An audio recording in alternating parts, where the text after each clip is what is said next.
독학의 목표는 장르가 아니라 테마여야 한다. 달리 말하면 테마가 주가 되고 장르가 이를 따르는 형태가 이상적이다. 장르, 문의 양식의 갈래, 특히 문학에서는 서정, 서사, 느토면시, 소설, 기법성지, 평론가에도 가는 기본형을 이룬다.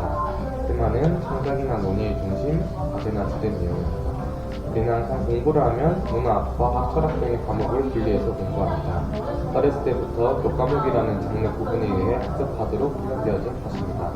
하지만 이제는 분야별 벽이 허물어지고 연결과 융합으로 나아가는 시대입니다. 주제를 정하고 모든 장르를 그것에 맞춰 생각하는 방식의 공부가 필요합니다. 당신이 어떤 장르를 좋아합니까? 그 장르에서 어떤 주제를 좋아합니까? 그 주제를 다른 한 분야를 분석해서 설명해볼까요?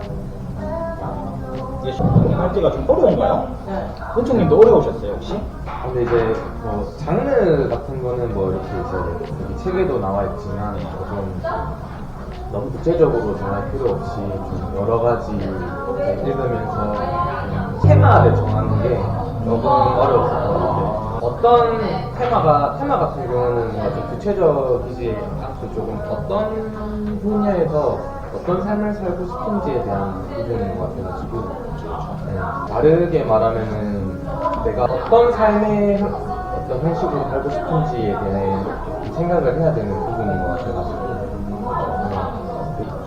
저자분 같은 경우는 혁신적인 어떤 조직을 만드는 방법에 대해서 테마를 잡으셨잖아요. 그래서 그런 부분에서 좀 생각해볼 부분은 없을까 약간 생각을 했던 것 같아요.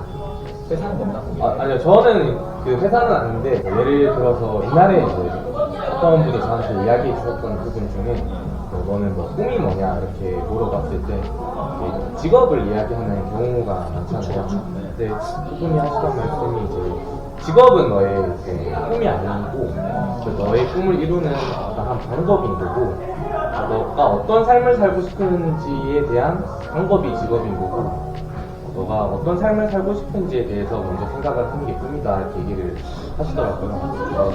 그러면 내가 어떤 삶을 살고 싶을까? 저는 좀 고민을 했었던 게 이제 저 같은 경우는 다른 사람들의 어떤 힘든 부분들이나 어려운 부분들을 좀 들어주고 조금 더 좋은 방향을 제시해줄 수 있는 어떤 삶을 살고 싶은 그런 고민들도 한번 해봤었던 것 같아요.